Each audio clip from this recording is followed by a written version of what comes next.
Assalamualaikum warahmatullahi wabarakatuh. Bismillahirrahmanirrahim. Alhamdulillahi rabbil alamin.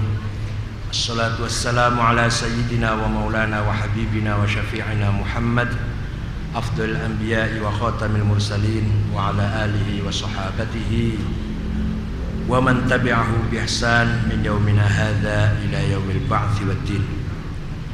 Para jamaah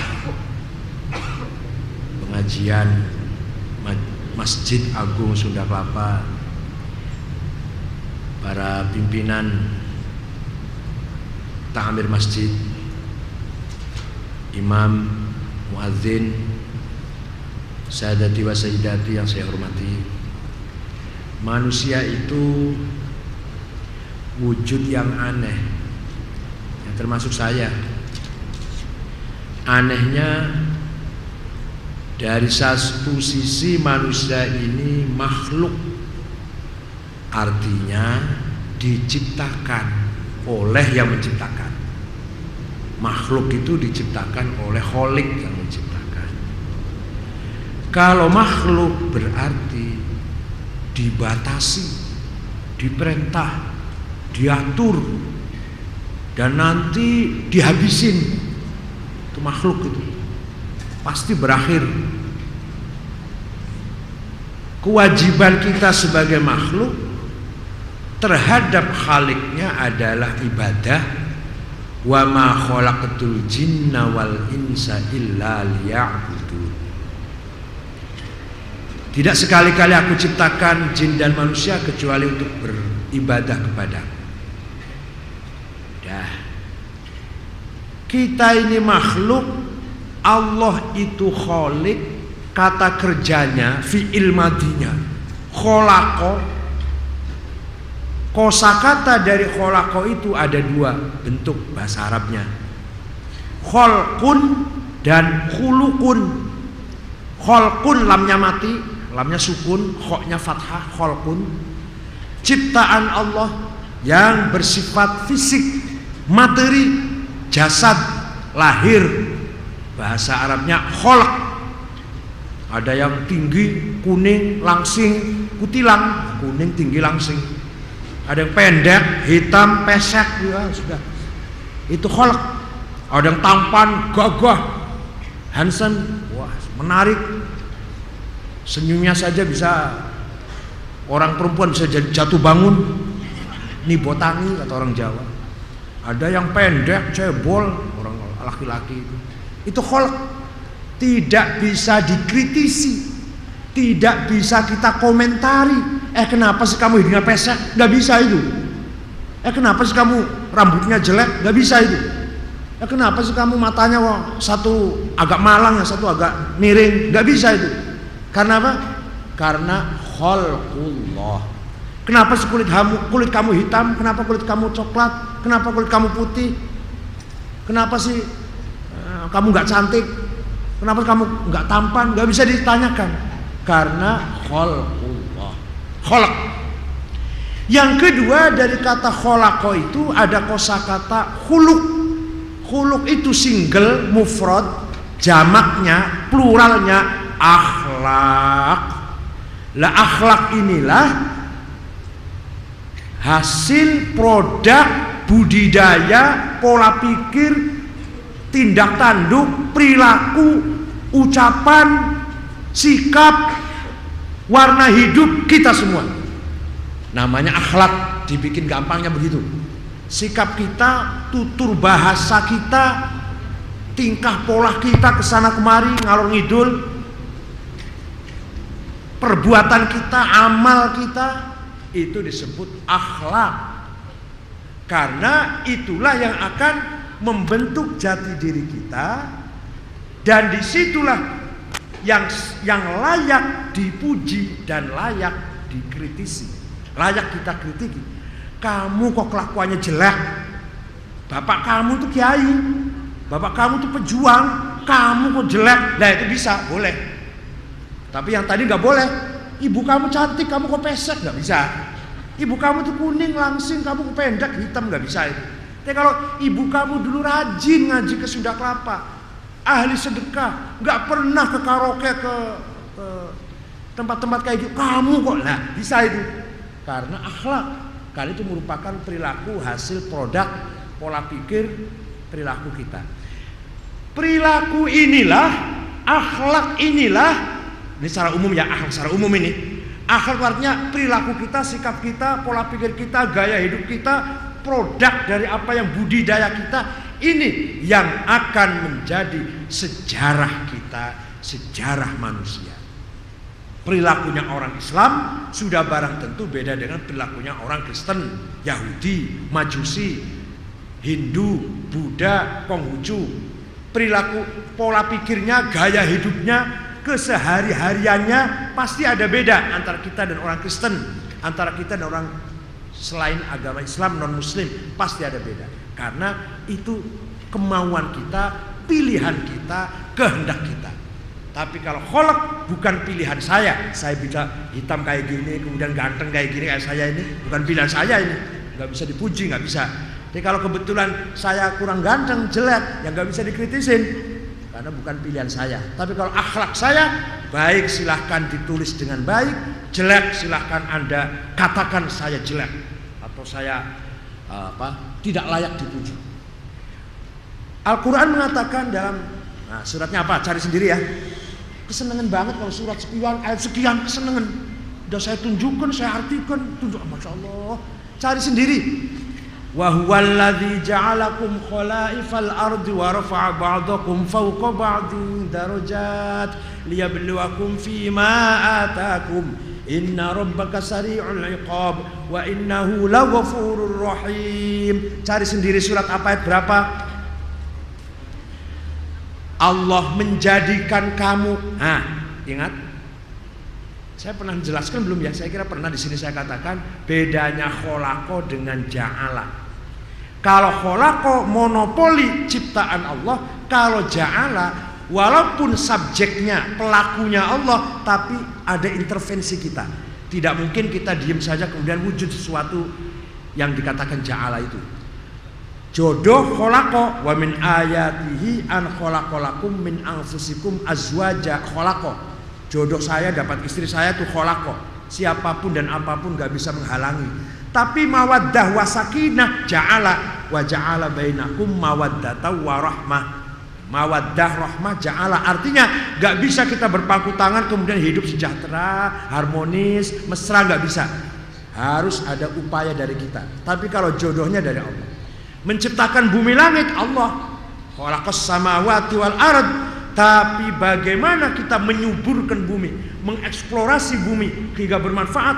Huwallazi ja'ala lakumul arda dalulan famshu fi manakibiha wa kulu min rizqihi wa ilaihin nusyur. Tadlilul ard, mengolah bumi, ja'ala. Apa Gusti Allah apa yang suruh ngolah bumi? Suruh bajak itu Allah? Apa Allah suruh nyangkul bumi, suruh ngebor minyak itu Allah? Ya enggak, Allah ciptakan bumi dan isinya kandungannya. Kita yang eksplorasi kandungan, memanfaatkan kekayaan bumi ini menggunakan ja'ala. Walaupun ja'ala itu subjeknya, pelakunya Allah juga. Huwallazi ja'ala lakumul arda. Ini bukan bidang tafsir tapi sedikit nyinggung tafsir sedikit. Nah, Allah menjadikan kamu sekalian menjadi penguasa di atas bumi. Alam semesta ini dikuasai oleh kamu sekalian. Warfa ba'dakum fawqa ba'din darajat. Masing-masing mempunyai status kedudukan yang beda, yang tidak sama. Supaya apa itu tujuannya? Liyabluwakum fima atakum. Allah akan menguji coba kamu sekalian. Dan kamu pun berupaya, berikhtiar, bergerak, berbudidaya, berkarya. Dulu zaman Orde Baru kalau bilang berkarya itu maksudnya masuk Golkar maksudnya. Kalau sekarang enggak. Berkarya, kreatif, produktif, fima atakum, sesuai dengan kesempatan, kemampuan, bidang, proporsi dan profesi kamu. Kalau tidak berusaha, tidak berikhtiar, tidak berjuang, inna rabbaka sari'ul iqab. Allah akan menurunkan siksa yang cepat kepada kita semua. Jadi kita diberi bumi Indonesia yang hijau, subur, makmur, kaya raya. Panjangnya Indonesia ini sama dengan Irak sampai ke Eropa Barat. luasnya lebarnya sama dengan tengah-tengahnya Afrika sampai ke kutub utara, lebarnya Indonesia ini. Lautnya luas, pantainya semua hidup, 81.000 km, pertambangan apa saja ada, tumbuh-tumbuhan apa saja ada. Kalau kita tidak memanfaatkan, mengeksplorasi, meningkatkan, memproduksi apa yang kekayaan yang ada ini, dosa kita ini. Allah menurunkan siksa kepada kita semua. Dikasih anugerah kekayaan alam segitu kok malah bangkrut. Gak becus kamu. Kira-kira kita kalau ngomong gitu, itu bahasanya saya. Bahasanya Allah lebih tegas lagi. Itu baru bahasa saya itu. Gak becus kamu. Akan saya turunkan sari'ul iqab, siksa yang cepat sekali. Demam berdarah, angin puting beliung, virus HIV, AIDS, apalagi gempa, longsor, gempa tiap hari, longsor, gunung semua berasap, Minahasa, Sumatera Barat, Kelut, Semeru, itu sari'ul iqab. Umat Islam gak pernah maju, larat-larat, kalirin-kalirin, apa kalirin itu kurang makan gitu loh, terbelakang, penyakitan, ampek-ampek, sumpek-sumpek, TBC, paru-paru, umat Islam itu potongannya. Gemuk tapi penyakitan, bodoh-bodoh, buta huruf, pinggiran, itu termasuk sari'ul iqab. Dulu ketika berjuang melawan penjajah Belanda, Jepang, kiai, ulama, tokoh-tokoh Islam, pejuang-pejuang muslim, setelah merdeka yang menikmati kekayaannya dengan triliunan rupiah ngemplang dari Bank Mandiri, siapa itu? Cari sendirilah. Yang korban, yang berdarah-darah, yang gerilya, hidup di hutan melawan Belanda, Jepang, kiai juga tidak kurang-kurang, bersama-sama dengan tentara. Kiai Mahrus Kediri Lirboyo bersama Pak Wahono, dulu ketua MPR Pak Wahono itu teman satu gerilya di Jawa Timur itu. Kiai Yusuf Hasim, Kiai Abdullah Abbas yang baru saja meninggal, Pak Sulam Samsun sampai Brigjen sampai Maijen pangkatnya, Yusuf Hasim sampai Letnan, Abdullah Abbas sampai Letnan, banyak sekali. Kiai Saifuddin Zuhri, Kiai Idham Khalid masih hidup itu orangnya, itu marinir itu. Jadi kira hanya kiai, hanya tahlil saja Pak, ikut perang fisik juga. Nah setelah merdeka malah yang kaya, yang menikmati, yang ngemplangin harta malah orang lain. Lah ini salah kita, sari'ul iqab, maka kita jadi bangkrut. Kita mendapatkan iqab dari Allah yang sangat cepat. Ini hal seperti inilah yang akan dinilai, yang akan dipuji atau dicaci, yang akan mendapatkan nilai baik atau nilai buruk adalah sikap kita, perilaku kita sebagai khalifah Allah di atas bumi. Maaf, khalifah yang saya maksud khalifah menurut Quran, bukan khalifah Hizbut Tahrir, itu bukan. Khalifah penanggung jawab amanat yang mengelola alam semesta ini, bumi ini, itu namanya khulafaullah, bukan khalifah politik, penguasa Hizbut Tahrir, bukan. Itu saya nggak sependapat, enggak. Bahwa kita khalifah Allah ini semua adalah khulafaullah, dituntut melakukan upaya, berusaha, ikhtiar, kasab, ya, kasab, ikhtiar sesuai dengan kemampuan dan kesempatan kita semua. Karena khalifah adalah amanat, khilafah adalah amanat, anugerah yang dipercayakan kepada kita semua. Itu yang nanti akan menjadi sejarah kebudayaan umat. Kalau Islam ya Islam, kalau Kristen ya Kristen. Sejarah peradaban Islam atau Kristen, sejarah tamadun madaniyah Islam atau non muslim. Dari ayat inilah akan lahir yang namanya sejarah peradaban. Karena agama Islam itu lahirnya di negara Arab, dan yang pertama kali membawa nabinya itu orang Arab, maka sedikit harus tahu Arab itu asal usulnya dari mana. Arab itu kalau ditulis dengan huruf Arab tulisannya Aroba, Ain Roba. Itu apa artinya? Sebelum jadi nama bangsa, sebelum menjadi nama sebuah kelompok manusia, Aroba itu maknanya gelinding. Apa gelinding itu? Ya roda gelinding. Maka bahasa Arab, orang Arab sehari-hari mengatakan mobil itu Arabiyah. Padahal kalau mau bahasa yang fasih, sayyarah. Tapi bahasa gaul sehari-hari Arabiyah.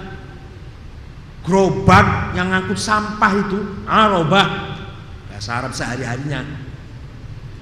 Perubahan akhir dari huruf kata Arab Muhammadun, Muhammadan, Muhammadin, apa itu namanya?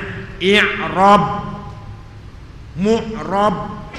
Jadi kata arobah itu asal mulanya maknanya berubah, gelinding, bergerak, nggak bisa diem. Maka bangsa Arab adalah bangsa yang tidak bisa diam, nomaden, selalu pindah-pindah. Tidak ada kaitan, tidak ada keterkaitan mencintai tempat kelahiran, gak ada. Jadi orang Arab, kalau orang Arab ketemu itu bukan kamu dari mana, RT berapa, kelurahan apa, kecamatan apa, kamu suku apa, marganya kamu apa, jamaahnya kamu apa, Al-Haddad, Al-Habsyi, As-Saggaf, Al-Attas, bukan kamu RT mana. Ini Arab aslinya loh, bukan Arab Indonesia, ini Arab yang sananya ini, yang aslinya. Karena sama sekali mereka tidak ada rasa hubungan, keterkaitan dengan tumpah darah itu nggak ada. Hidupnya berpindah-pindah sesuai dengan kondisi, ada air atau rumput atau tidak. Kalau air rumput ada, tinggal di situ. Airnya habis, rumputnya habis, kemah diikat, digulung, diikat, onta disiapkan, pindah cari air dan rumput yang ada. Maka disebut Arab gelinding. Jadi kadang ke barat, kadang ke timur, kadang ke selatan. Tinggalnya pun di padang pasir. Pasir dan padang, bukan pasir kayak kita. Pasir di sungai kalau kita. Kalau itu enggak, pasir di padang. Artinya apa? Di kosong. Ruangan yang kosong, bukan di sungai. Kita kan cari pasir di sungai atau di laut. Kalau di sana enggak, pasir yang kosong. Maka pasir itu mudah sekali terbang sesuai dengan kemauan angin. Angin dari selatan terbang ke utara, angin dari barat terbang ke timur. Itu wataknya orang Arab, hampir kayak pasir, terbang kena angin terus. Sekarang akur, besok perang. Sekarang perang, besok akur. Palestina itu satu Palestina, tapi Hamas dan Fatah perang. Belum antara Jordan dan Syria, belum di dalam Irak sendiri, belum Irak dan Saudi, belum Saudi dan Yaman, Mesir dan Libya.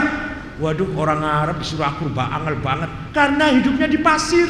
Pasir jadi satu, diikat, masuk karung, diikat, nggak bisa jadi satu, nggak bisa jadi satu, nggak bisa, tetap sendiri-sendiri. Pasir maklum. Itu sesuai dengan kondisinya. Tapi hebatnya, keutamaannya, orang yang hidup di pasir mudah sekali pergi, mudah sekali pindah, sehingga agama Islam turun di tengah-tengah masyarakat yang hidupnya di pasir itu mudah sekali tersebar luas. Tahun 40 Hijriah, itu artinya baru berapa tahun itu? Itu artinya baru 50 tahun itu. Baru 53 tahun sudah tersebar dari perbatasan Cina, India sampai ke akhir Afrika Utara, Maroko, hanya membutuhkan waktu 50 tahun. Coba kalau Islam datang di sini, di Jawa, 200 tahun baru sampai Lampung itu. Nah, karena orangnya suruh berangkat males, tanahnya liat, lengket tanah liat itu.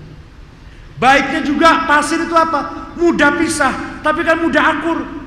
Waktu wudhu berebut air di keran itu sampai pisu-pisuan, hakimat, kalb, anjing, keledai, karena rebutan wudhu. Masuk sholat berjamaah, selesai sholat siuman, selesai, lupa sudah. Orang Arab itu. Ada anak muda ngebut, melanggar polisi lalu lintas, melanggar aturan, melanggar rambu-rambu, polisi kejar, setelah ketangkap turun, kef halak, apa kabar, ciuman, selesai sudah. Itu antar polisi dan ini, itu Arab itu.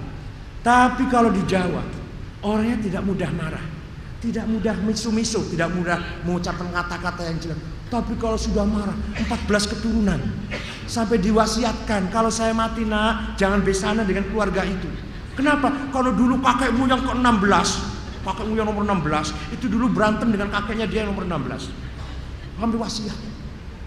Jangankan lupa seketika, sampai diwasiat, ditulis. Semua keturunan saya jangan besanan, jangan ada pernikahan gitu loh dengan keluarga si A, karena dulu nenek moyang kita perang, karena mereka telah menyakiti nenek moyang kita. Masya Allah, Tuhan aja maha mengampuni, manusia rupanya nggak mau, lebih galak daripada Tuhan. Khotib juga sering lebih galak daripada Tuhan. Khotbah dari awal sampai akhir isinya neraka, api, palu, paku, kalajengking, ular, masya Allah. Dikira Tuhan galak banget apa? Habis ada khotib yang galak itu, kemudian jamaah Jumat saya tanya, takut nggak pada Tuhan? Enggak tuh, saya takutnya pada si khotibnya itu yang nakut-nakutin terus. Hadirin yang saya hormati, jadi Tuhan nggak galak-galak banget. Kita manusia ini diwajibkan dakwah. Soal orang lain mau apa enggak urusan Tuhan. Kalau kita memaksa, nanti kita galaknya ngukuli Tuhan. Galaknya lebih daripada Tuhan nanti kita maunya bakar-bakar terus. Karena kita merebut masuk wilayah Tuhan, wilayah hidayah. Hidayah itu wilayah Tuhan. Orang mau dapat hidayah apa enggak terserah Tuhan. Kita wajibnya cuma tabligh, mengajak, dakwah. Mau Islam apa enggak, mau sadar apa enggak, hidayah dari Allah. Pamannya Nabi aja enggak masuk Islam, Abu Thalib, padahal dia membela, membackingi, mendampingi, mengamankan, tapi sampai mati tidak mau baca syahadat. Nabi kecewa, menyesal, menangis, turun ayat innaka la tahdi man ahbabta walakinnallaha yahdi man yasha. Muhammad, masalah hidayah urusan saya, kamu cuma dakwah. Kira-kira gitu. Jadi kalau kita sekarang di antara kita ada yang memasuki wilayah Tuhan, ingin memaksa orang lain agar dapat hidayah, nanti akibatnya orang itu, kelompok itu galaknya lebih dari Tuhan nanti. Kalau Tuhan masih mendingan nggak begitu galak. Hadirin yang saya hormati, nah, jadi budaya peradaban itu adalah hasil produk apa yang telah kita upayakan sesuai dengan kemampuan kita semua. Sejarah sebelum datangnya Islam, bangsa Arab bukan merupakan sebuah bangsa, tapi manusia yang berkelompok-kelompok yang suka pindah. Arab keturunan Ismail anak Ibrahim bin Azar, hidup di kota Ur-Kildah atau Ur-Kasdin kata orang Kristen, negara Babilonia, Babil. Rajanya namanya Nabukadnasar. Suatu ketika Ibrahim menghina Tuhannya mereka, menghina berhala, akhirnya disiksa oleh Nabukadnasar, dibakar tapi selamat. Ya narukuni bardaw wa salam ala Ibrahim, wahai Ibrahim, seandainya tidak ada kata wasalaman dan menyelamatkan, hanya jadilah kamu pendingin, niscaya Ibrahim mati kedinginan oleh api. Percaya tak orang kayak itulah caranya. Jadi api itu nggak bisa membakar kecuali dengan kehendak Allah. Kalau Allah mengatakan ya naru, wahai api, kuni, jadilah kamu bardan, pendingin, jadi pendingin malah. Seandainya jadi Nabi Ibrahim malah dingin di dalam api itu. Seandainya tidak ada wasalaman dan menyelamatkan Ibrahim mati kaku kedinginan oleh api. Mbuh paham tak orang? Itu adalah mukjizat. Kemudian Ibrahim setelah terjadi itu hijrah, dibawa seluruh keluarganya. Istrinya namanya Saroh atau Saroy. Hijrah ke barat jauh sampai menjumpai sungai Jordan, Nahrul Urdun. Nyebrang sungai dengan selamat, tanpa jembatan, tanpa perahu, tanpa sarana apa-apa, selamat. Menyeberang itu disebut abaro, menyeberang, ya'buru, ya. Setelah Ibrahim dengan keluarga menyeberang sungai Jordan dengan selamat, maka dipanggil, dijulukin Ibrani, penyeberang, Hebro, Ibrani. Begitu sampai di Palestina, menyeberang sampai ke Palestina, Ibrahim kemudian meneruskan perjalanan ke Mesir karena istrinya mandul, nggak punya anak. Istrinya itu nggak bisa hamil, nggak bisa punya anak, maka Ibrahim segera kawin lagi, nikah lagi dengan perempuan cantik dari Mesir namanya Hajar. Dan Saroh sangat ikhlas ketika Ibrahim nikah lagi. Rupanya jamunya TL, tembak langsung, cespleng kuku bima. Istri muda langsung hamil, 9 bulan lahir anak laki-laki namanya Yismail. Yisma itu mendengar, il Tuhan, il atau Elohim, itu bahasa Ibrani. Ibrahim sendiri maknanya bapaknya umat. Ib itu bapak, Rohim itu umat. Punya anak laki-laki dari istri Hajar namanya Yishmail. Yishmail itu mendengar il Tuhan. Setelah menjadi bahasa Arab Ismail. Orang Banyumas Ismail. Istri muda punya anak, istri tua belum punya anak, istri tua cemburu. Maka Allah memerintahkan agar Ibrahim hijrah, bawa itu pergi sana, pindah istri muda dan anak yang baru lahir, bawa pindah jalan ke selatan. Ibrahim nurut apa kata perintah Allah, jalan keluar dari Palestina, dibawalah istri yang masih muda dan anak yang baru lahir beberapa hari ke selatan jauh, sampailah pada tempat biwadin ghairi dzi zar'in 'inda baitillahil haram. Sampai pada jurang, yang jurang itu tidak ada air setetes pun, tumbuh-tumbuhan satu batang pun, rumput satu aja nggak ada di jurang itu. Setelah datang di jurang itu, Allah memerintahkan kifhuna Ibrahim, berhenti di sini. Baru saja istirahat sebentar, Allah perintah Ibrahim agar kembali ke utara, kembali ke istrimu yang tua itu, Sarah itu. Nah, istri muda, anak baru lahir gimana? Tinggal di jurang itu. Ya Allah, kalau saya nggak mau itu. Nabi Ibrahim mau saja, kalau saya demo itu langsung pasang spanduk protes. Saya bayar 50.000 satu orang. Allahu Akbar. Pakai baju koko, diikat kepalanya kain putih, tulis Allahu Akbar 50.000. Kalau mau tambah 100.000 ganti bukan Allahu Akbar, Sami Allahu liman hamidah. Kalau 100.000, tergantung bayarannya berapa. Tidak lama Ismail yang kecil itu menangis kehausan, kelaparan. Hajar mencari air. Kalau ada air di Gunung Sofa, kalau ada air di Gunung Marwah, bolak-balik Sofa Marwah dengan jalan yang terjal, bukan kayak sekarang. Kalau sekarang marmer, AC, zam-zamnya di kanan kiri, termos zam-zam. Dulu enggak ya gunung itulah kayak gitu, ya gunung. Bolak-balik tidak berhasil menjumpai air.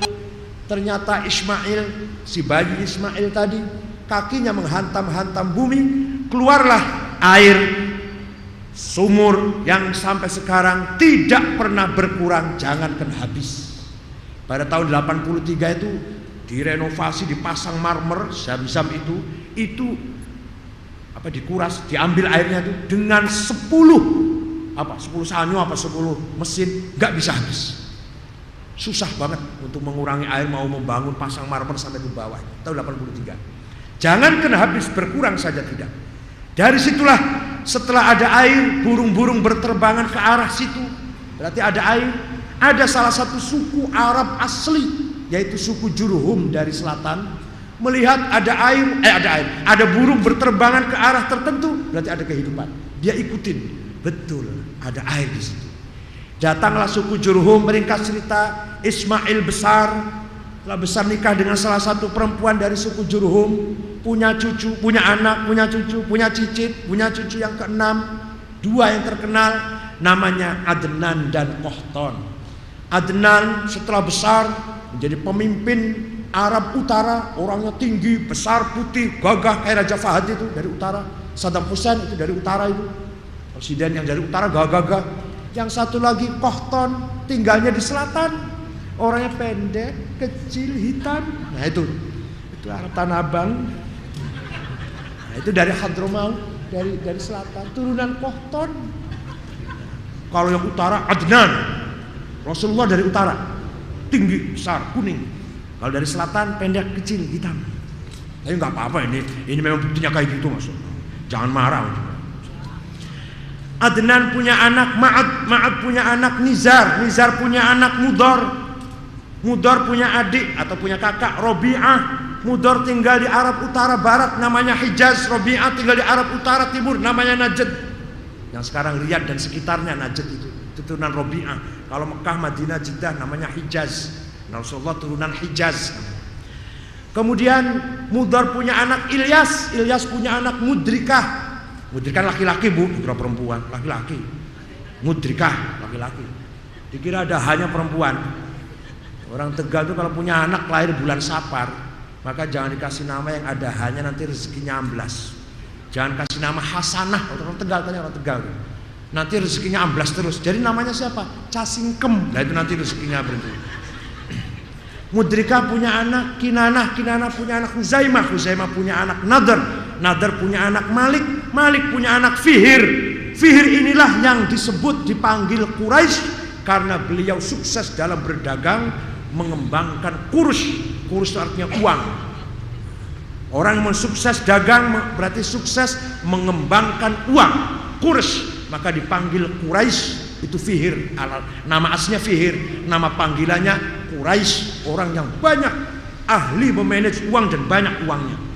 Fihir punya anak Ghalib, Ghalib punya anak Lu'ay, Lu'ay punya anak Murrah, Murrah punya anak Ka'ab, Ka'ab punya anak Kilab, Kilab punya anak Qusay, Qusay punya anak Abdu Manaf, Abdu Manaf punya anak Hashim, Hashim punya anak Abdul Muttalib, Abdul Muttalib punya anak Abdullah, Abdullah punya putra Muhammad Rasulullah sallallahu alaihi wasallam. Nanti Abdul Manaf punya adik Abdul Syams, Abdul Syams punya anak Umayyah, Umayyah punya anak Harb, Harb punya anak Abu Sufyan, Abu Sufyan punya anak Muawiyah. Itulah yang perang antara Ali dan Muawiyah, dinasti Bani Umayyah dan Bani Hashim masih satu keturunan. Jadi yang perang itu yang paling ramai kalau satu keturunan. Kalau orang luar banget kurang ramai. Jadi kalau bertengkar yang paling enak itu tunggal ipar, tunggal mertua, itu paling serem itu. Paling serem orang bertengkar itu sama-sama menantunya satu orang bertengkar, itu paling serem itu. Kalau bertengkar dengan orang jauh cepat akur. Jadi kalau yang bertengkarnya itu sama-sama satu mertua, oh itu lama itu nanti sampai anaknya ponakannya nggak akur-akur. Hadirin saya hormati. Yang saya maksud sejarah peradaban di sini nanti dalam 10 kali pertemuan saya tidak akan hanya berbicara perang Badar, perang Uhud, perang Ahzab, perang Fathu Makkah, perang Hudaybiyah, bukan hanya itu. Sejarah peradaban adalah produk hasil apa yang telah dibangun, disumbangkan oleh umat Islam untuk membangun peradaban manusia selama hidup di dunia ini. Bukan hanya cerita perangnya. Kita ini sering sekali orang kalau cerita sejarah Islam cerita perangnya saja. Perang Badar, perang Uhud, perang Ahzab. Ya itu ya, memang nyata ada perang. Tapi mbok cerita jangan perangnya saja, akurnya juga diceritakan. Kok perangnya terus? Bukan hanya perang peradaban itu. Apa yang telah dihasilkan dihasilkan atau dilahirkan dengan ide baru, gagasan baru oleh umat Islam sejak Nabi Muhammad sampai sekarang. Itulah yang disebut peradaban, budaya, thaqafah, itu yang berhubungan dengan ilmu pengetahuan akal, hadharah, itu yang berhubungan dengan pola hidup, gaya hidup, dan madaniyah yang berhubungan dengan aturan, undang-undang, tata tertib, namanya tamadun madaniyah. Kalau berhadapan dengan gaya hidup, gaya bikin rumah, gaya cara apalah, bikin bangunan, bikin masjid, namanya hadharah. Kalau ilmu pengetahuan apa yang dilahirkan oleh umat Islam, ilmu apa saja, namanya thaqafah. Itu bahasa Arabnya gitu. Nah kalau sastra, seninya, syair-syairnya, musiknya, namanya adab, peradaban. Itu bahasa Arabnya begitu. Hanya kalau bahasa Indonesianya kurang, peradaban, kebudayaan, udah selesai. Kalau Arabnya ada 4, thaqafah, hadharah, tamaddun, dan adab. Bahasa Arabnya nanti cirinya sedikit-sedikit. Pertama yang harus kita ketahui adalah Islam membawa peradaban. Islam bukan hanya membawa akidah dan syariah, itu iya, akidah dan syariah iya, tapi bukan hanya itu. Bahkan masalah syariah kadang dalam Al-Quran cuma sekali disebut, tapi yang namanya akhlak, yang namanya ilmu pengetahuan, yang namanya kita harus berpikir, setiap surat ada. Contoh, contohnya cepet nih, biar jangan lupa. Memakai jilbab di Qur'annya cuma sekali doang, sekali wungkul, marrotan wahidatan faqat kalau mau bahasa Arab. Jadi perintah pakai jilbab di Quran hanya 1 ayat, tapi perintah akhlak, perintah agar kita menegakkan keadilan, menuntut ilmu pengetahuan, saling cinta mencintai, hormat menghormati, saling memaafkan, yang muda menghormati yang tua kasih sayang dengan yang muda, yang kaya jangan bakhil, jangan pelit, Itu bulat-bulat di kepalanya jangan 2, 1 cukup lah. Kalau 2 bakhil banget itu. Kucirnya nggak ngarep guri, depan belakang ada kucirnya. Oh itu bakhilnya sakole itu. Itu jangan bakhil, harus santun. Itu setiap surat. Tapi kalau ayat jilbab cuma sekali. Allah berfirman, wa kadzalika ja'alnakum ummatan wasata litakunu syuhada'a 'alan nas wa yakuna ar-rasulu 'alaikum syahida. Islam diturunkan ini ada visi, ada al-ghayatul quswa, ada high politik, dasolen. Ghayatul quswanya adalah ummatan wasaton. Wujudnya umat yang modern, umat yang berilmu pengetahuan, umat yang sejahtera, maju, disiplin, solid, kompak, umat yang mempunyai jati diri, harga diri sebagai umat yang wasaton. Supaya apa? Litakunu syuhada'a 'alan nas, agar umat Islam menjadi umat panutan, menjadi percontohan. Kalau kita ingin baik itu loh, umat Islam tirulah. Kalau kita ingin sukses, ingin tentram, ingin aman, ingin masyarakatnya sejahtera, semua berpendidikan, semuanya sehat-sehat, tampan-tampan, cantik-cantik, itu loh umat Islam contohnya. Litakunu syuhada'a 'alan nas. Bukan sama sekali Allah menciptakan umat Islam, bukan tugas kita, visi misi kita menjadi umat yang ekstrim, radikal, galak, sadis, tukang ngobrak-ngabrik warung. Bukan itu tujuan umat Islam kecuali Allah. Litakunu ummah syuhada 'alan nas, menjadi contoh percontohan umat yang ideal, umat yang mapan, yang mustaqarrun wa mata'un, yang kokoh dan sejahtera, yang sehat dan berpendidikan, yang maju, taat peraturan, taat undang-undang, taat tata tertib, sadar hak dan kewajibannya antara penguasa dan yang dikuasai, antara si kaya dan si miskin, antara yang tua dengan yang muda, antara yang pandai dengan masyarakat awam, antara yang sedang lagi dinas maupun yang lagi diatur. Semua itu sadar dengan posisi masing-masing. Itu namanya ummatan wasaton, yang akan menghasilkan peradaban yang sangat ideal, hadarah yang sangat syarat dengan nilai-nilai terpuji yang kita contohkan dimulai dari tamaddun Madinah, tamaddun Rasulullah, peradaban yang dibangun oleh Rasulullah ketika beliau memimpin masyarakat di kota Yathrib, sehingga kota Yathrib diganti namanya Madinah karena masyarakat Yathrib masyarakat yang beradab, berbudaya, berilmu, berpendidikan, solid, tidak pandang bulu, yang salah pasti dihukum, yang benar pasti dibelani. Walaupun anak pejabat salah, tangkap, dihukum. Anaknya tukang rujak, tukang sol sepatu, benar, harus kita belani. Itu namanya sistem tamaddun. Masyarakatnya masyarakat mutamaddin. Kotanya tadinya namanya Yathrib diganti menjadi Madinah. Artinya kota yang tercerahkan oleh kedatangan Rasulullah Sallallahu Alaihi Wasallam. Itu saja. Nanti masih 9 kali pertemuan peradaban Islam kayak apa. Sebab kondisi kita sekarang ini perlu kita bercermin dari apa yang telah dihasilkan oleh leluhur kita, masyayikh, ulama, generasi yang dulu. Umat Islam itu kayak apa sih?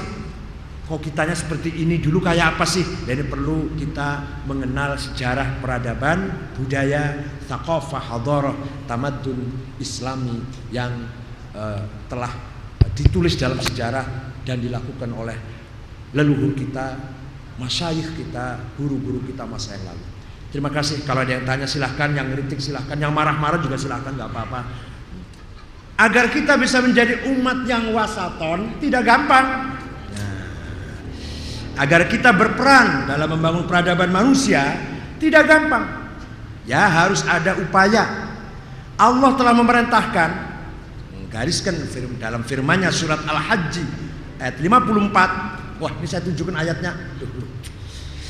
Wal ya'lamal ladzina utul ilma annahul haqqu mir rabbik fayu'minu bihi fatukhbita lahu qulubuhum wa innallaha lahadil ladzina amanu ila siratim mustaqim. Wal ya'lamal ladzina utul ilma annahul haqqu mir rabbik. Untuk mencari kebenaran, untuk mendapatkan hak, harus dengan ilmu pengetahuan. Luar biasa. Tidak ada kitab suci yang ngomong kayak gini, gak ada. Tidak ada kitab suci agama apapun, Rigveda, Mahavad Gita, atau Sandinista, atau Avesta, The Old Testament atau The New Testament, Talmud atau protokol Zionis.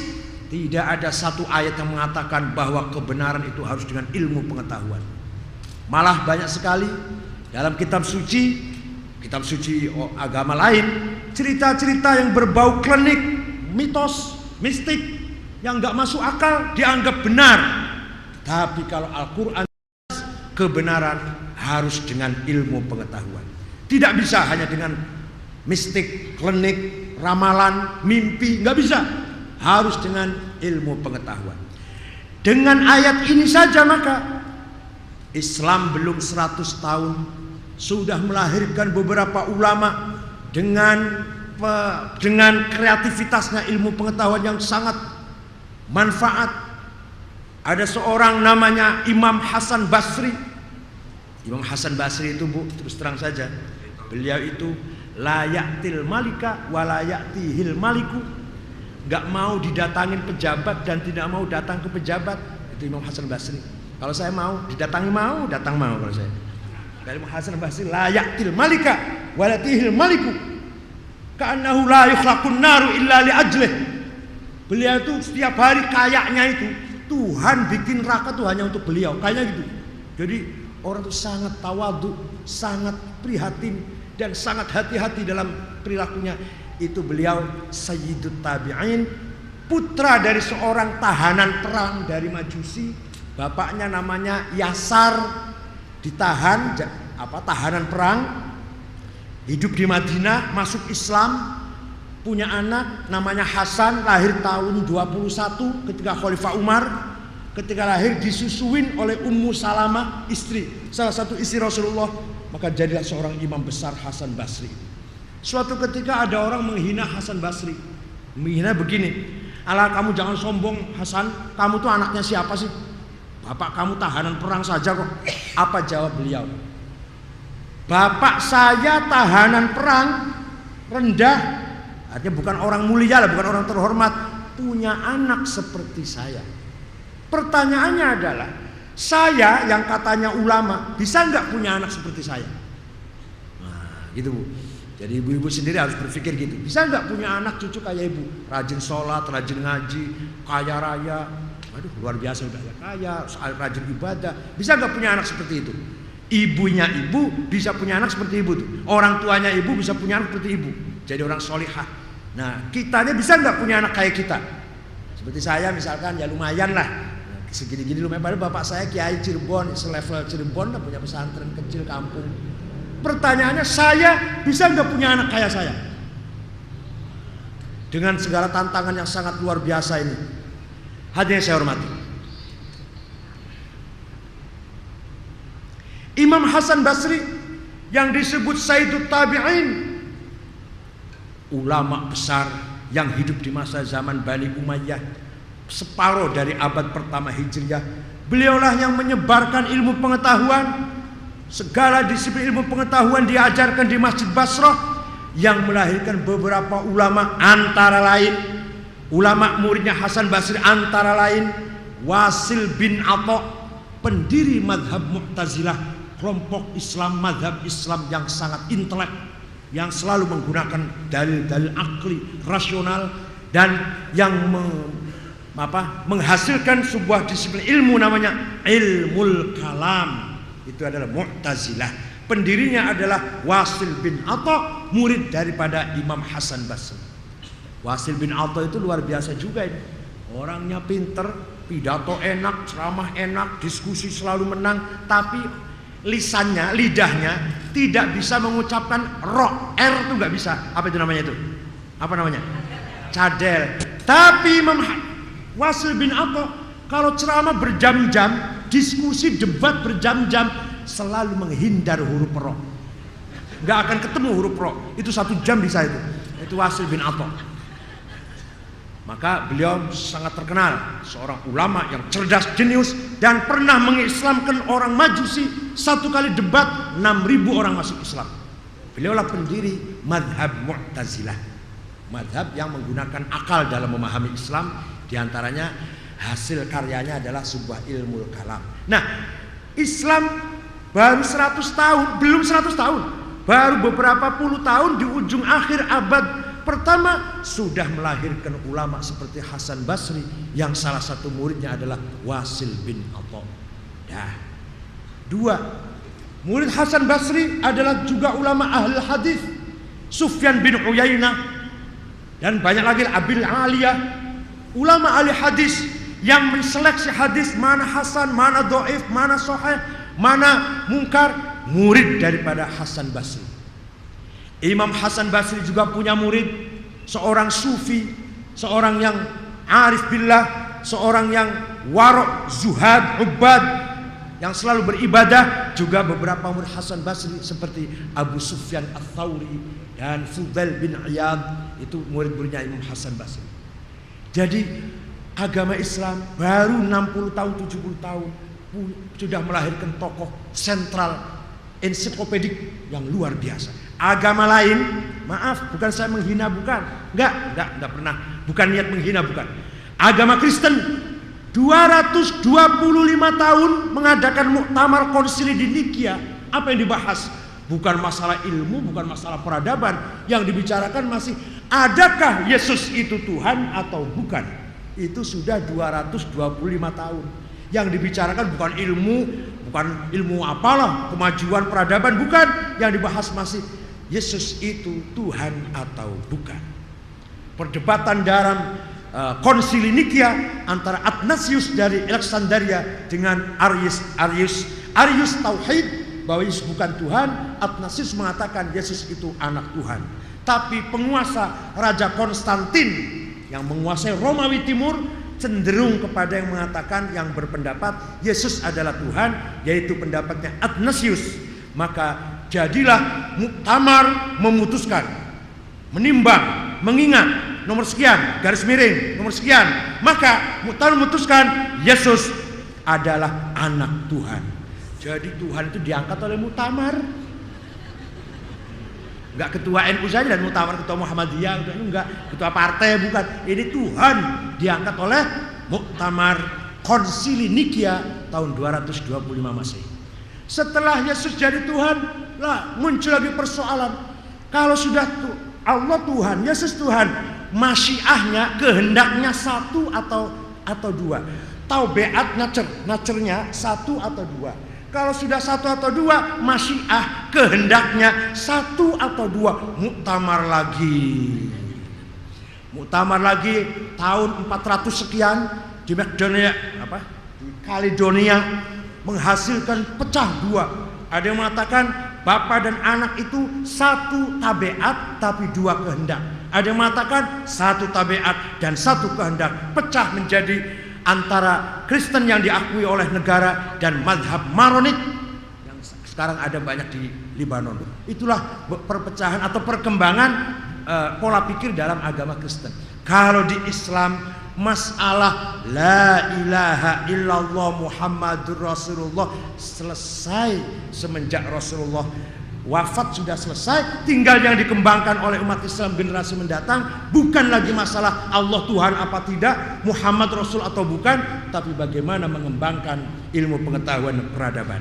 Maka seperti saya katakan, tidak ada dalam kitab suci apapun, kitab suci yang mengangkat, menjunjung tinggi ilmu pengetahuan. Bahkan ulama yang berilmu sangat dipuji, sangat mendapatkan pujian, sanjungan oleh Al-Quran, kitab suci itu. Hadirin saya hormati para jamaah, oleh karena itu kita jangan menganggap, kalau ada yang masih menganggap bahwa umat Islam mundur karena Islam, salah. Umat Islam mundur ya karena manusianya. Islamnya hebat, manusianya, sayanya lah yang jelek. Nah, orang Kristen kok maju? Bukan karena Injilnya, bukan karena gerejanya, bukan karena romo dan pendetanya, tapi karena manusianya kreatif, produktif, dinamis, berilmu, maju orang Kristen. Bukan karena Kristennya. Umat Islam kitab sucinya luar biasa, peradabannya dalam sejarah sangat luar biasa. Tapi kitanya yang sekarang krempeng, kropos, kerdil, penakut, takut melarat, takut nggak makan, mau mengatakan kebenaran aja takut digeser, takut dipecat, takut dimutasi, takut dibenci, takut nggak laku, macam-macam takut. Mau ngomong ceplas-ceplos takut amplopnya kecil. Jadi ngomongnya apa minta, tergantung pesanan. Nah itu. Kembali kepada kitanya, bukan Al-Quran dan bukan Islamnya. Oleh karena itu, kitab suci Al-Quran yang menarik, dipelajari dengan mendalam. Apa Amerika itu namanya? Harvard. Itu Ulil Absor yang jil itu kemarin pulang, yang jaringan Islam liberal, Mas Ulil, menantunya Gus Mustafa Bisri, cucunya Mbah Muhammadun, kiai besar dari Pati, mbahnya itu sekarang di Amerika, di Harvard. Pulang dari Amerika, mengadakan pertemuan di hutan kayu, mengatakan bahwa di sana di Universitas Amerika banyak sekali para orientalis yang menekuni kitab Ihya Ulumuddin karangan Abu Hamid Al-Ghazali. Banyak sekali orang-orang Amerika itu yang menekuni, mendalami, memahami kitab Ihya karangan Imam Ghazali. Orang Jakartanya supaya dikatakan modern, supaya dianggap intelek modern, nggak doyan kitab Ihya, maunya kitab putih yang beli di emper toko di Tanah Abang itu. Kalau Ihya kan belinya di Mekah. Lah ini, ternyata setelah Ulil pulang, saya diundang waktu bulan puasa oleh anak buahnya Jil, jaringan Jil itu. Saya disuruh bicara tentang Ihya dan sekitarnya, tentang Imam Ghazali dan sekitarnya. Ini loh, tidak ada dalam kitab suci apapun yang mendorong umat manusia agar berilmu pengetahuan.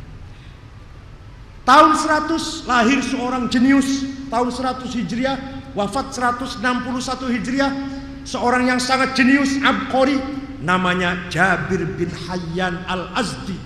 Jabir bin Hayyan dari suku Azd. Dialah pencipta, penemu teori Al-Jabar. Maka ilmunya dinamakan Al-Jabar dari nama penemunya, yaitu Jabir bin Hayyan Al-Azdi. Yang nanti Al-Jabar itu akan menghasilkan kemajuan ilmu matematik dan seterusnya, yang nanti akan jadi komputer, jadi internet. Ini dari cikal bakalnya Al-Jabar itu dulunya itu, sebagai pelengkap matematik yang sudah ada ketika itu. Bukan hanya itu, orang yang pertama kali menemukan penyakit cacar, bahasa Arabnya khisbah, bahasa Arabnya itu adalah Abu Bakar Ar-Razi dengan bukunya yang ditulis namanya Al-Hawi fit Tibb, yang sampai sekarang masih dibaca, dianalisis, walaupun tidak menjadi buku wajib, masih menjadi buku yang menarik dipelajari oleh mahasiswa di Sorbonne di Perancis.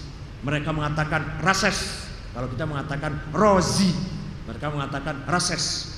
Itu bukunya namanya At-Tibb, Al-Hawi fit Tibb. Orang yang menemukan optik kacamata ini, mata itu waktu muda jelas, setelah tua punya cucu baru mulai nggak terang itu. Lihat orang cantik nggak begitu terang, maka butuh kacamata. Namanya optik. Orang pertama kali menemukan optik ini adalah Ibnul Haytham. Eropa waktu itu masih belum ngerti apa-apa.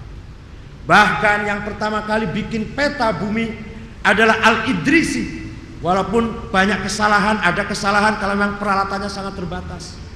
Yang pertama kali menggambar planet bintang, Ibnu Hawqal. Dan saya ngomong gini, saya punya kitabnya semua. Bukan hanya ngomong, bukan hanya informasi, saya punya bukunya. Karangan Ibnu Hawqal saya punya, tulisannya Al-Idrisi saya punya. Yang pertama kali bikin pandom, pandom pengarah, penunjuk arah.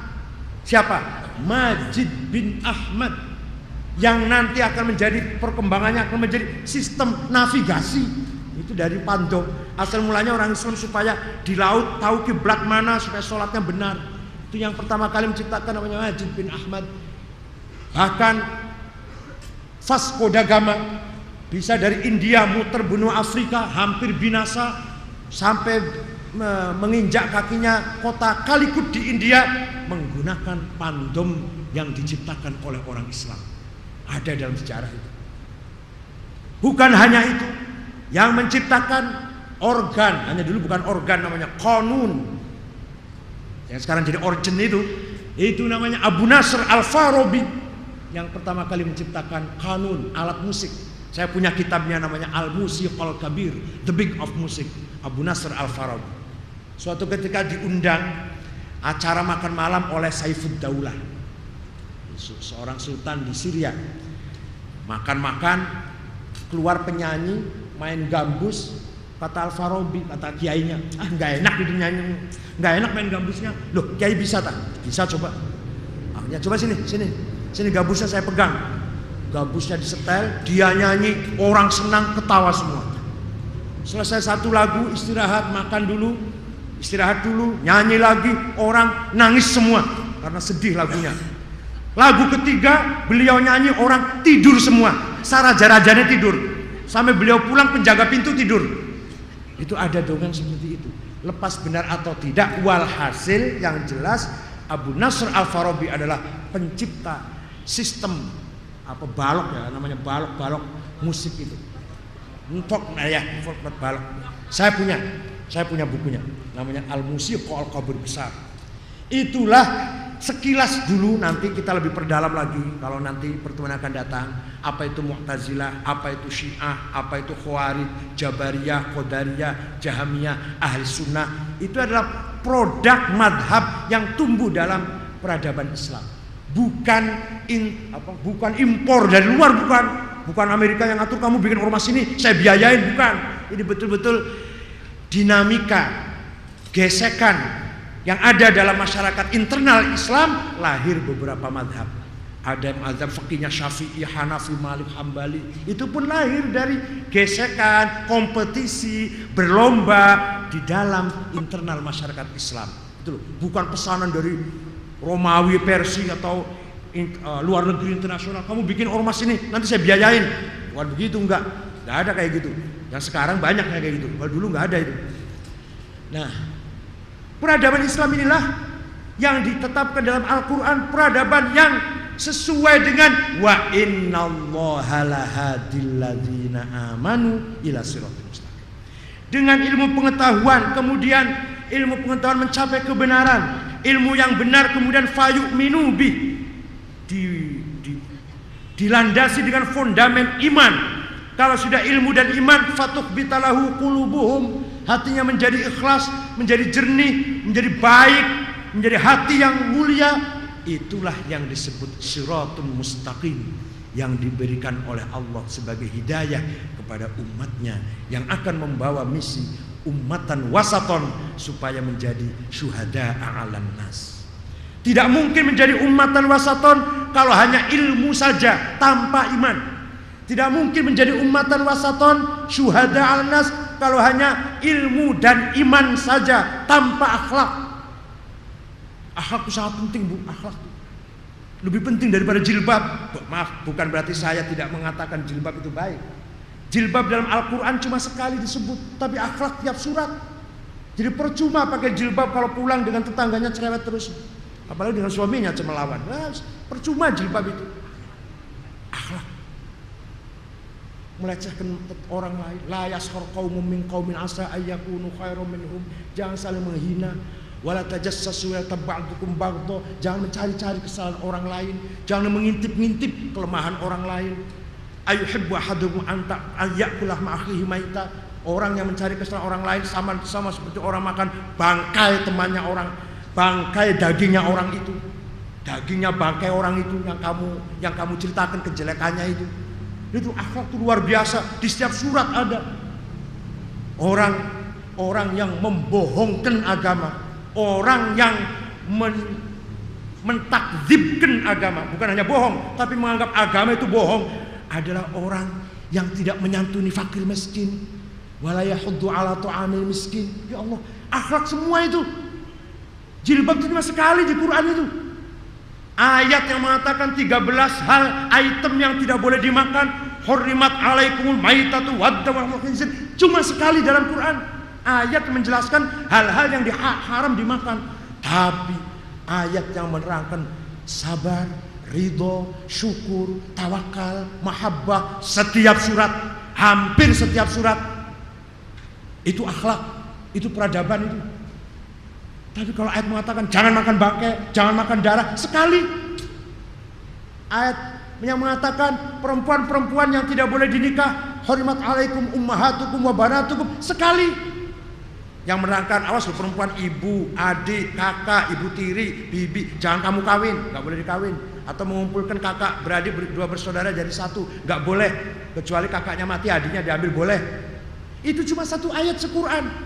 Tapi ayat yang mengatur ikhlas, sabar, warok, menganggap dunia ini kecil, harus berpihak kepada kebenaran hak, itu yang setiap surat ada. Artinya kesimpulannya bahwa kita jangan terjebak hanya dengan simbol, hanya dengan simbol formalistik Islam. Memang kopiah ini penting, jilbab juga penting, tapi siapa tahu kopiah saya ini adalah kain untuk menipu sampean.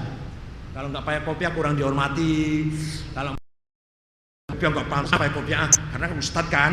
Coba kalau nggak ustadz nggak pakai kopiah saya, pakai jilbab akan ke Sunda Kelapa. Coba mau ke Sogo, pakai jilbab nggak? Alhamdulillah, iya alhamdulillah. Jadi jangan sampai kopiah jilbab ini hanya sebatas simbol. Syukur-syukur ya jilbab ya hatinya baik, berkopiah hatinya mulia, pakai sarung khusyuk, bawa tasbih, tapi juga akhlaknya karimah, hatinya ikhlas, nggak pernah dendam, benci, hasud, iri, takabur, syirik, apalagi sampai sum'ah, ujub, mengaku dirinya paling hebat, yang lain goblok semua, hanya saya yang pinter, pakainya jilbab, tapi hatinya seperti itu, percuma jilbab. Pakainya kopiah haji, kopiah hitam, tapi hati saya seperti itu, menganggap orang lain goblok semua, hanya saya yang pinter, percuma kopiah ini. Gak ada artinya apa sih kopiahnya, apa sih? Bikinan manusia saja kok, tapi hati yang penting. Jilbab itu apa sih? Kain saja kok. Hanya kain ditaruh di atas gitu aja. Percuma itu kalau tidak dibarengi dengan hati yang baik, hati yang mulia. Maaf kalau saya ngomong terang-terangan, memang itulah sebenarnya. Jadi syukur-syukur jilbab, hatinya mulia, akhlaknya baik, masya Allah. Menyantuni fakir miskin, tidak sombong, dengan suami hormat betul. Saya heran sama pramugari, saya heran pramugari atau yang tukang rias itu. Kalau lagi kerja merias orang, halus, sopan, senyum-senyum terus. Pramugari itu nggak bosan. Makasih, makasih, makasih. Nanti kalau masuk, selamat pagi. Tapi dengan suaminya giliran sampai ke rumah, berengut. Apa berengut itu apa?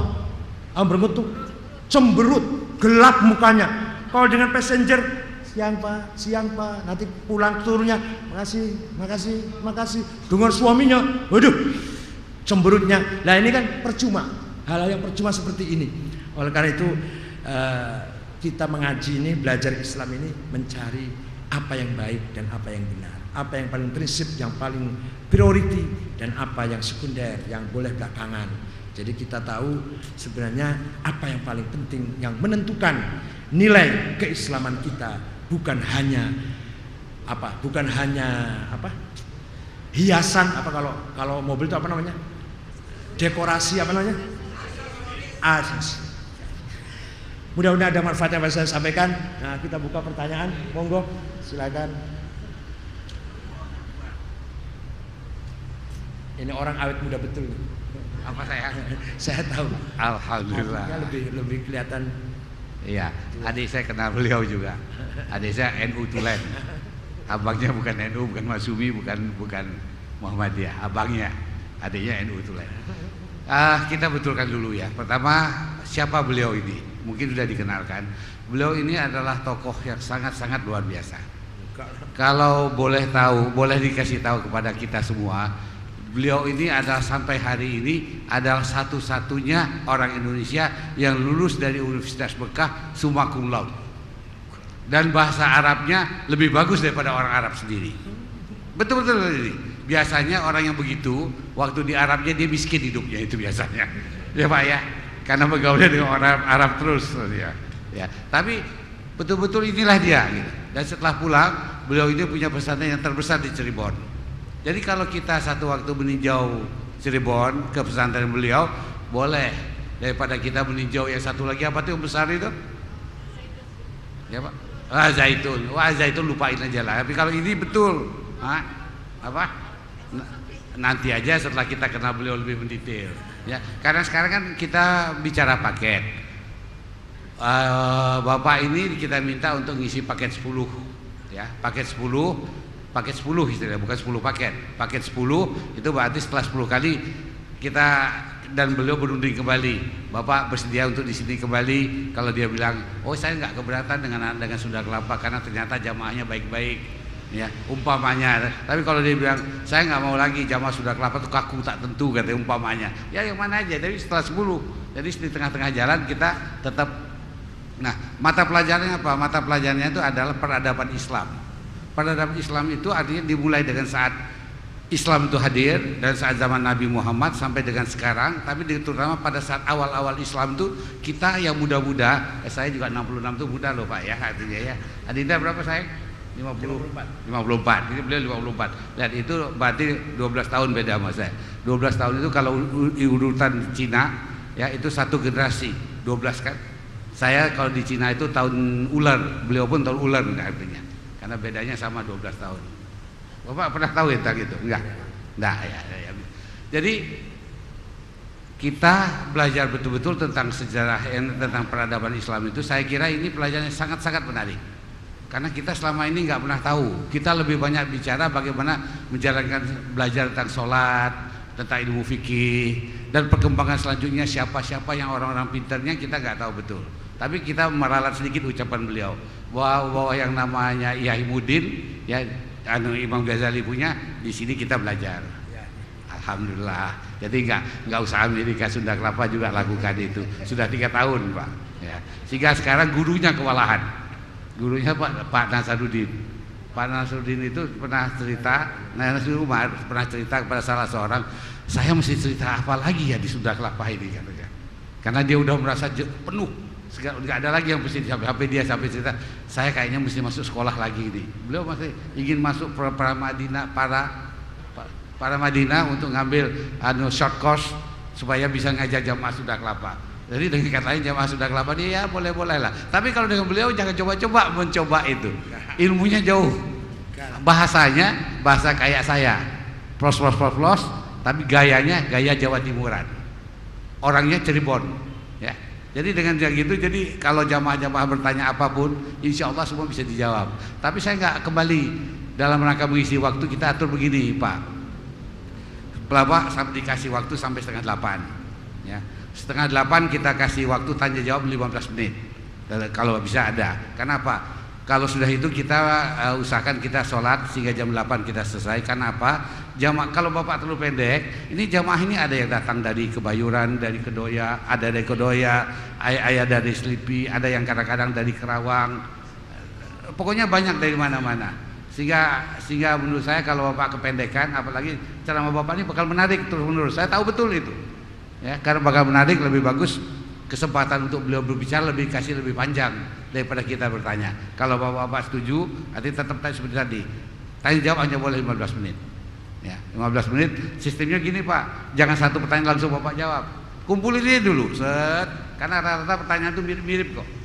Nanti Bapak jawabannya satu kali jawab. Nah, ya, saya kira itu saja. Dan sekarang Wendy supaya maju untuk menampung pertanyaan daripada jamaah. Dan untuk hari ini berarti kita kasihlah 15 menit lagi boleh. Tapi kita kalau bisa jam 8:05, 10 kita udah selesai semua ya. Dan ini jamaah masih pendek, masih sedikit ini Pak. Karena mereka masih ragu-ragu siapa. Karena tadi malam tuh pengumumannya salah. Inilah orang Sunda Kelapa kadang-kadang ngomongnya tuh tanpa konsultasi lagi. Dia bilang Pak hari ini Bapak ini katanya. Oh gitu katanya.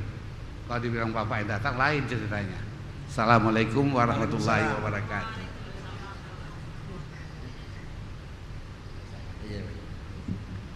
Baik, terima kasih Pak Saiful. Dan baik Bapak dan Ibu sekalian, kita ada waktu 15 menit untuk mempertanyakan apa yang telah disampaikan ataupun hal-hal lain. Dari Ibu, ya satu. Yang dari Bapak, baik Pak Haji Abi. Kita cukup 2 orang aja. Mohon sebutkan nama dan dari mana asalnya Bu.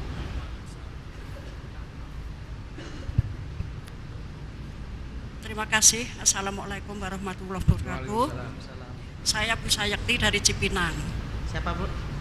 Ibu Sayekti dari Cipinang. Ya, silakan.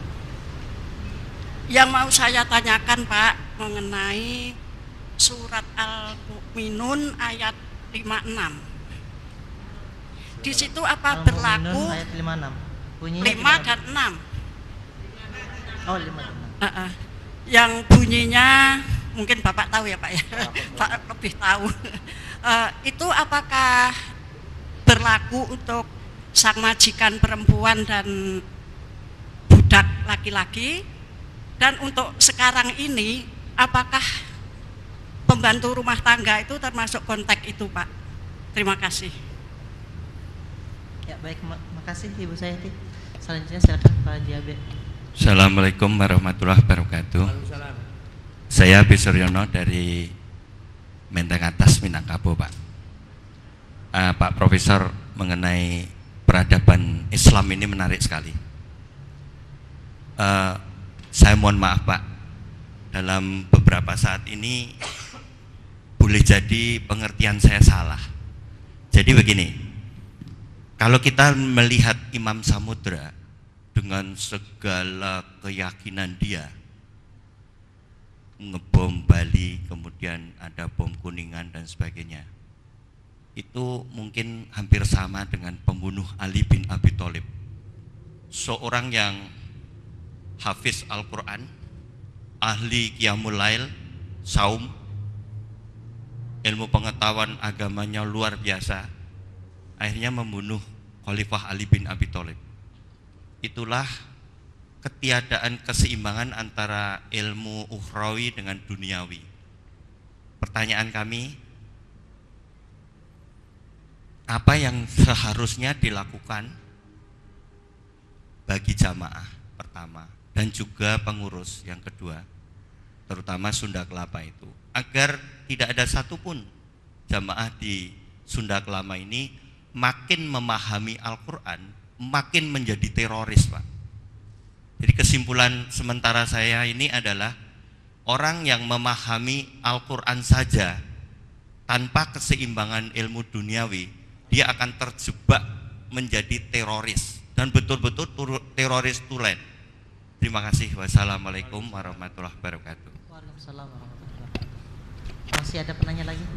Assalamualaikum warahmatullahi wabarakatuh. Salam. Nama Ahmad Sotikin dari Setiabudi, Prof.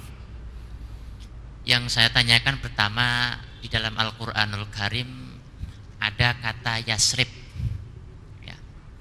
Pertanyaan saya, kenapa Rasulullah Shallallahu Alaihi Wasallam mengganti negara Yasrib dengan Madinah? Padahal kalimat Madinah dalam Al-Quran saya belum pernah menemukan. Ya, itu yang pertama.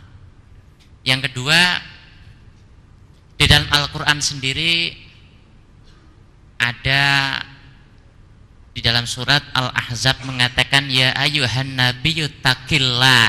Ya. Pertanyaan saya, apakah ada nabi yang kira-kira ketakwaan kepada Allah Subhanahu wa taala itu kira-kira ya pemahaman saya kira-kira agak mau melenceng, Prof. Terima kasih. Assalamualaikum warahmatullahi wabarakatuh. Udah. Baik, silakan Pak.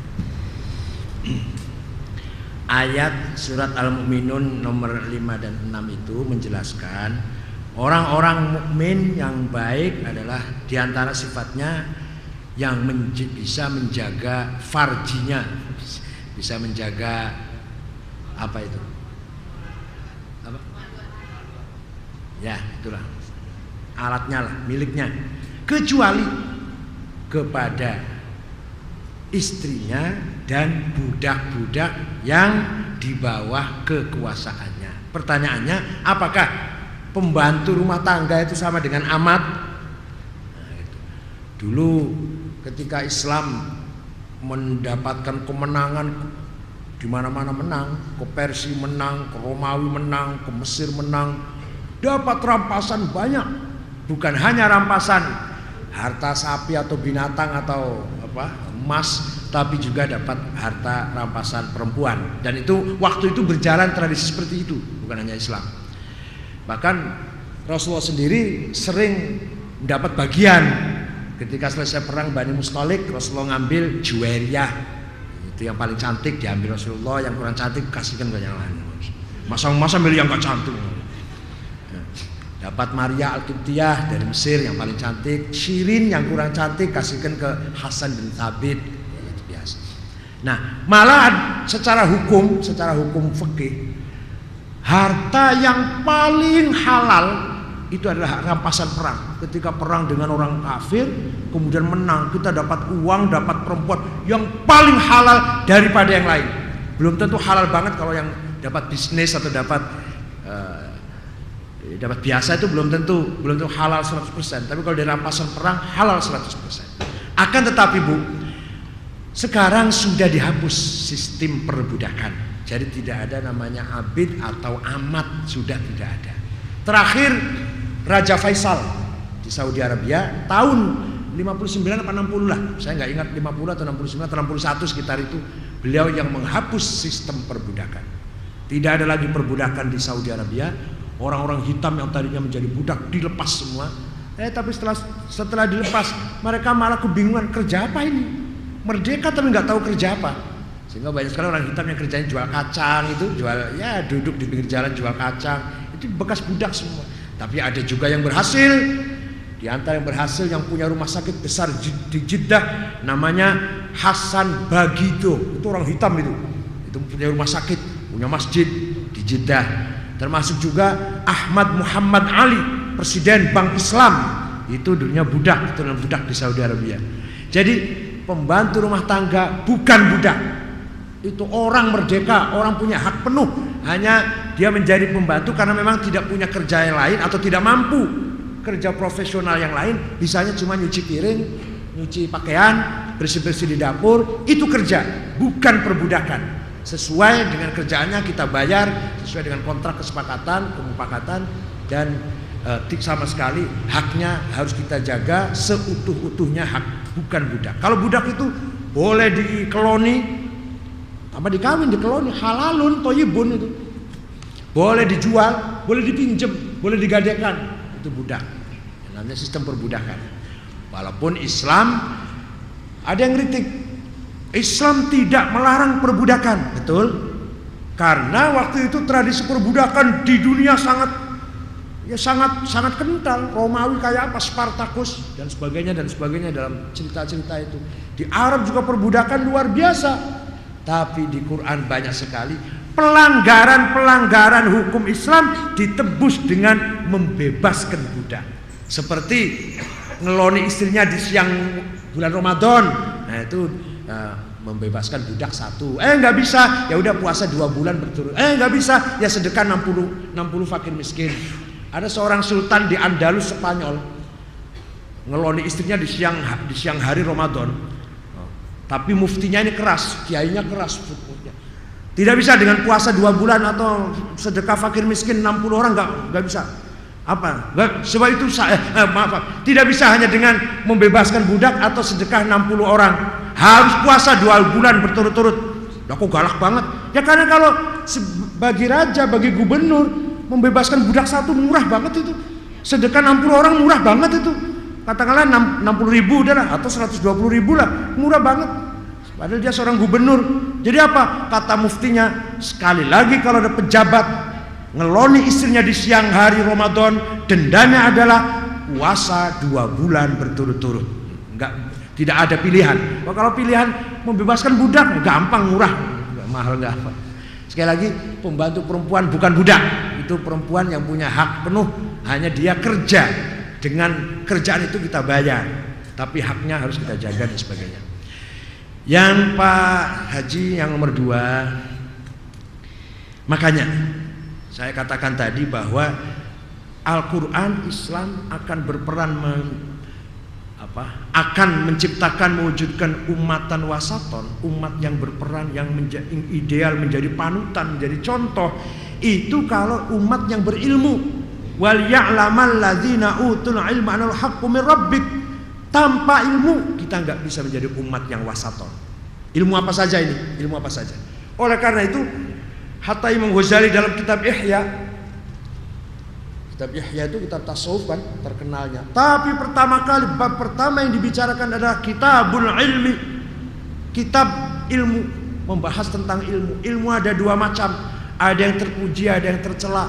Yang terpuji ada dua macam, ada fardu ain, ada fardu kifayah. Yang fardu kifayah ada dua macam. Fardu kifayah ad-daruri, sekarang harus ada, kalau tidak ada satu RW ini atau satu kelurahan dosa semua. Ada yang fardu kifayah bitarohi, kapan saja ada.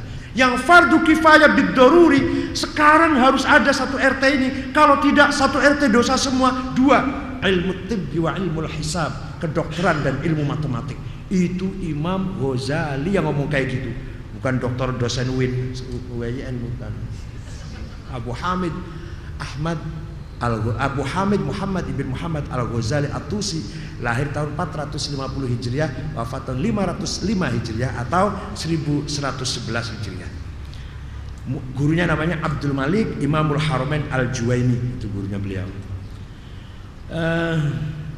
Jadi bagaimana agar jamaah Sunda Kelapa jangan ada yang terpengaruh oleh tindakan kekerasan? Ya mari Masjid Sunda Kelapa mengembangkan pengajian, ilmu pengetahuan, diskusi terbuka, bukan masjid yang tertutup, terbuka. Siapapun yang ngaji, siapapun atau ilmu apapun yang dibahas di sini silahkan. Mazhab apapun kita bila perlu terbuka, asal ada prinsip yang harus kita pertahankan. Bahwa rukun iman 6, rukun Islam 5, Quran adalah wahyu, Muhammad nabi terakhir, setelah Nabi Muhammad gak ada nabi lagi. Mau NU, mau Muhammadiyah, mau Persis, mau Wasliyah, mau Syiah, boleh, semuanya silahkan berbicara di masjid sini. Kira-kira gitu kalau mau terbuka, asal tidak mengatakan setelah Muhammad ada nabi lagi.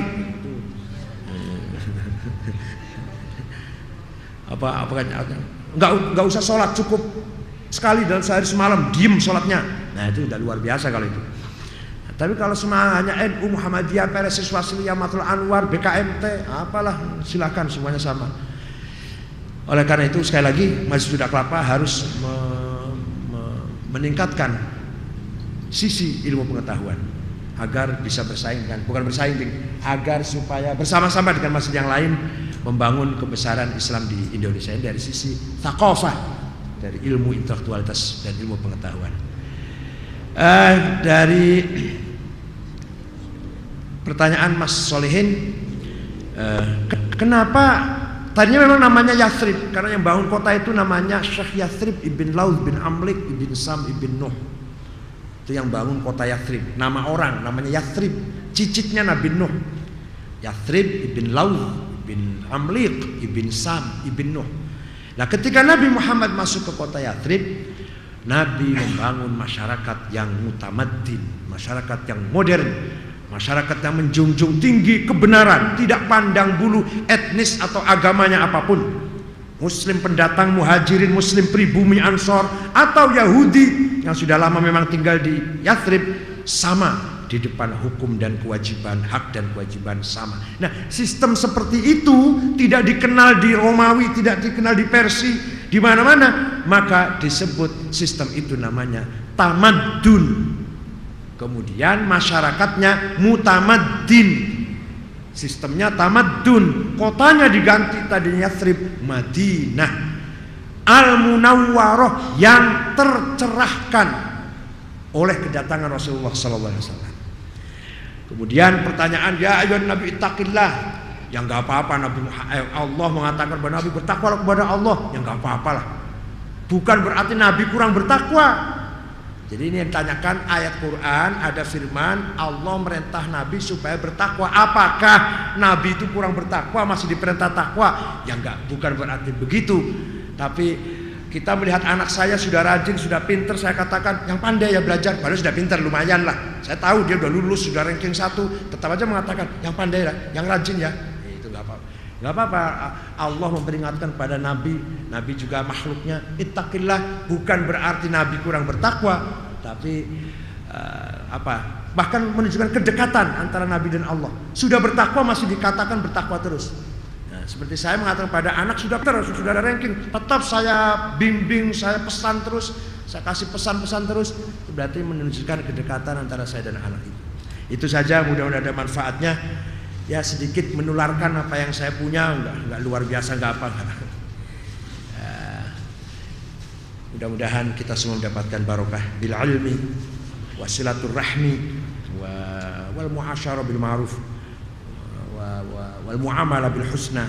Pertemuan di sini dengan saling hormat, saling salam, saling mencintai, pasti yakin membawa barokah, membawa berkah. Tapi kalau pertemuan yang dalam pertemuan itu menimbulkan hasud, dengki, itu yang akan membawa fitnah. Bismillahirrahmanirrahim. Alhamdulillahi rabbil alamin. Allahumma salli salatan kamilatan wa sallim salaman tamma ala sayyidina Muhammadin alladhi tanhallu bihil uqad wa tanfariju bihil kurab wa tuqda bil hawaij wa tunalu bil raghaib wa husna khatim istasqal ghamam biwajhil karim wa ala alihi wa sahbihi fi kulli lamhatin wa nafasin bi adadi kulli ma'lumin lak. Allahumma lakal hamdu wa ilaikal mushtaka wa antal musta'an wa bikal mustaghath wa alaika tuklan wa la hawla wa la quwwata illa bik. Allahumma inna nas'aluka bi annaka antallahu la ilaha illa antal ahadus samad alladzi lam yalid wa lam yulad wa lam yakul lahu kufuwan ahad badi'us samawati wal ard an tuwaffiqna wa auladana bil a'malis salihah. Ya Allah, kami memohon dengan asmamu yang maha ahad, maha as-samad, dan Engkau yang zat yang lam yalid walam yulad walam yakul lahu kufuwan ahad, kiranya Engkau memberi taufik kekuatan kepada kami dan anak-anak kami untuk beramal soleh. Wa antahfadhuna wa iyyahum minal hammi wal gham wal marad wal saqam wal balaya wal mihan wal fitan wa antaj'ala lana farjan wa makhraja fi umurid dunya wal akhirah. Ya Allah, perkenankanlah Engkau menjaga kami dan anak-anak kami dari segala musibah, bencana alam, penyakit menular, fitnah dunia maupun fitnah akhirat. Rabbana khtim lana bil Islam wal iman waj'al 'inda intihai ajalina min hadhihi dunya akhir kalamina. Ya Allah, berilah kemudahan kepada kami di akhir hayat ajal nanti ketika tiba, kami mudah. Akhir kalimah kami ucapkan adalah kalimat la ilaha illallah Muhammadur Rasulullah. Rabbi yassir wa la tu'assir, Rabbi atmim lana bil khair. Wa sallallahu ala sayyidina Muhammadin nabil ummi wa ala alihi wasallam. Subhana rabbika rabbil izzati amma yasifun wa salamun alal mursalin walhamdulillahi rabbil alamin. Wassalamu alaikum warahmatullahi wabarakatuh.